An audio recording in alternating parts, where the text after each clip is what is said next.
वागर्थाविव संप्रक्तौ वागार्थ प्रतिपत्तये जगतः पितरौ वंदे पार्वती परमेश्वरौ। यह श्लोक कालिदास द्वारा रचित महाकाव्य रघुवंश का मंगलाचरण है, जिसके अंतर्गत कवि ने अर्धनारीश्वर स्वरूप भगवान शिव व पार्वती की आराधना की है। यास्त्यद्य शकुंतलेति हृदयं संस्पृष्टमुत्कंठया कंठः स्तंभित बाष्प वृत्तिकलुषश्चिंताजडं दर्शनं वैक्लव्यं मम तावदीदृशमिदं स्नेहादरण्योकसः पीडयन्ते ग्रहिणः कथं नूतनया विश्लेष दुःखैर्नवः। इस मार्मिक श्लोक के रचयिता महाकवि कालिदास संस्कृत जगत में प्रसिद्ध हैं। उन्होंने सभी विद्वानों जन सामान्य के हृदयों को मधुर काव्य रचना द्वारा प्रसन्न किया है तथा प्राच्य व पाश्चात्य विद्वानों सहृदय प्रेमियों ने मुक्त कंठ से प्रशंसा की है। कालिदास के काव्य भाषा की सरलता, वर्णन, वैशिष्ट्य, अलंकार व चित्र की अपनी छाप है। जिस प्रकार कवि ने उदात्त चरित्र युक्त व्यक्तियों के विचार वर्णन करके ज्ञान करवाया है, ठीक वैसे ही शिक्षण विषय की पद्धति इत्यादि का महाकवि ने प्रसंगानुसार निरूपण किया है। कालिदास के जन्म समय की बात करें तो स्पष्ट रूप से इनके जन्म के विषय में कुछ नहीं कहा जा सकता है, क्योंकि कवि ने अपनी रचनाओं में अपने जन्म के विषय में कुछ भी नहीं लिखा है। अतः इनकी रचनाओं के आधार पर विद्वानों ने अनुमान मात्र लगाया है। जैसे कुछ आचार्यों ने कालिदास को प्रथम शताब्दी ईस्वी पूर्व में मानना उचित समझा। कालिदास की भाषा और शैली की गुप्तकालीन शिलालेखों से तुलना करने से स्पष्ट सिद्ध होता है कि कालिदास की भाषा और शैली उन शिलालेखों से बहुत प्राचीन है। कालिदास ने अपनी रचनाओं में कितने ही अपाणनीय प्रयोग किए हैं। इससे ज्ञात होता है कि कालिदास उस समय हुआ था जब पाणिनीय व्याकरण पूर्णतया प्रतिष्ठित नहीं हुआ था, या अन्य संस्कृत व्याकरण की पाणिनीय व्याकरण पूर्णतया प्रतिष्ठित नहीं हुई थी।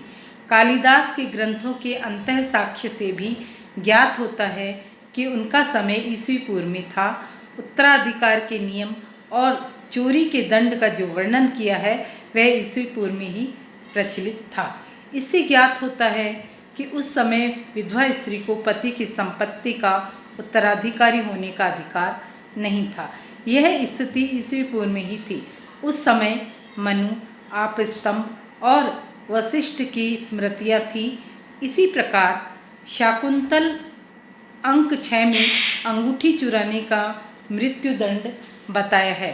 विक्रमोर्वशीयम में भी रत्न चुराने का ऐसा दंड बताया गया है। रत्न चोरी के लिए मृत्युदंड ही है। उपर्युक्त कारणों से यह सिद्ध होता है कि कालिदास प्रथम शताब्दी ईस्वी पूर्व में ही हुए थे। कालिदास का शास्त्रीय पांडित्य।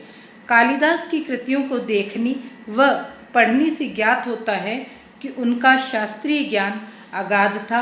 उन्होंने वेद, दर्शन, उपनिषद, रामायण, महाभारत, गीता, धर्मशास्त्र, अर्थशास्त्र, कामशास्त्र, राजनीति, व्याकरण, काव्यशास्त्र, छंदशास्त्र और ज्योतिष आदि का गंभीर अध्ययन किया था। अतएव स्थान स्थान पर उनके शास्त्रीय पांडित्य के सूचक पद्य आदि मिलते हैं।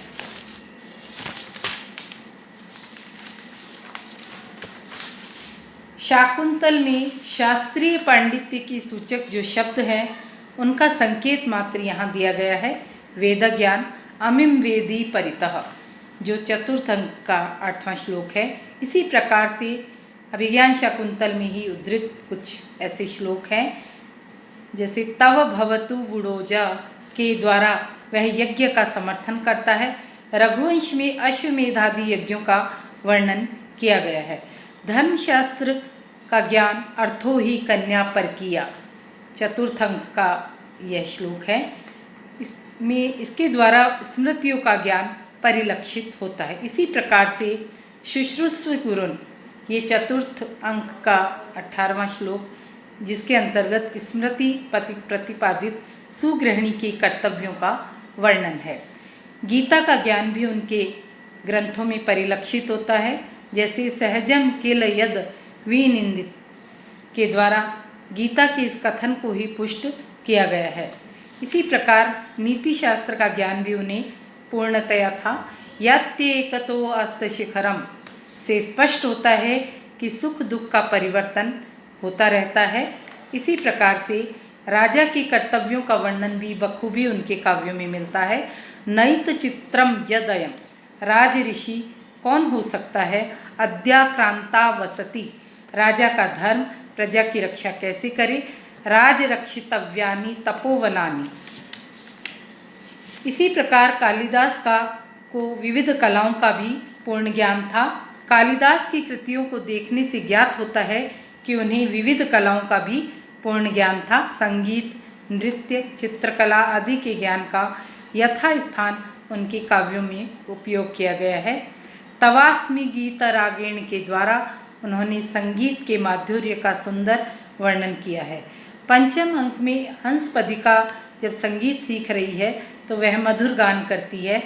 अभिनव मधुलोलुप और यतो यतः षट चरणों द्वारा नृत्य की क्रियाओं का संकेत दिया गया है।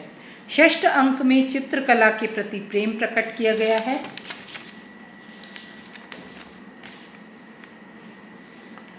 और दुष्यंत ने शकुंतला का चित्र स्वयं ने बनाया है, तो इससे ये परिलक्षित होता है कि चित्रकला के विषय में उन्हें सूक्ष्म ज्ञान था। कालिदास की नाट्यकला। कालिदास संस्कृत साहित्य के सर्वश्रेष्ठ नाटककार माने गए हैं। उनके द्वारा लिखित मालविका अग्निमित्रम, विक्रमोर्वश्यम और अभिज्ञान शाकुंतल, इन 3 नाटकों में से शाकुंतल ही उनकी नाटकीय प्रतिभा का सर्वोत्तम परिचायक है। कालिदास के नाटकों में जो विशेषताएं सर्वप्रथम परिलक्षित होती है वे हैं घटना संयोजन, सौष्ठव, घटनाओं और वर्णनों की सार्थकता, वर्णनों में स्वाभाविकता, रचना कौशल, वर्णनों और घटनाओं की संकेतात्मकता, चरित्र चित्रण में वैयक्तिक कला और कवित्व और रस परिपाक है।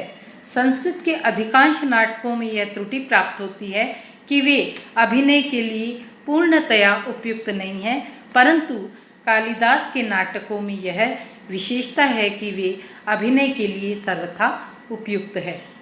कालिदास के नाटकों में प्रत्येक घटना पूर्ण रूप से स्वाभाविक होती है। जैसे प्रथम अंक अभिज्ञान शाकुंतल में मृग का पीछा करते हुए राजा के प्रमुख तपस्वी स्वाभाविक ढंग से आते हैं। उनके आदेशानुसार राजा मृग पर बाण नहीं चलाता है, फलस्वरूप वे उन्हें आशीर्वाद देते हैं कि तुम्हें चक्रवर्ती पुत्र होगा। इसी प्रकार शकुंतला और दुष्यंत का परस्पर प्रेम स्वाभाविक रूप से परिलक्षित होता है। शाकुंतल में रस निरूपण। अभिज्ञान शाकुंतल श्रृंगार रस प्रधान नाटक है। इसमें संयोग श्रृंगार अंगी है और विप्रलंब वियोग श्रृंगार, करुण, वीर, अद्भुत, हास्य, भयानक, वत्सल और शांत ये अंग गौण रस है।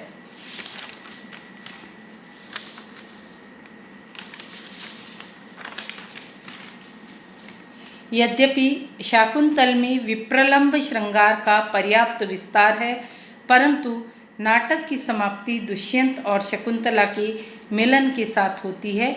नाटक सुखांत है, अतः इसमें संभोग श्रृंगार यानी को ही मुख्य रस मानना उचित समझा गया है।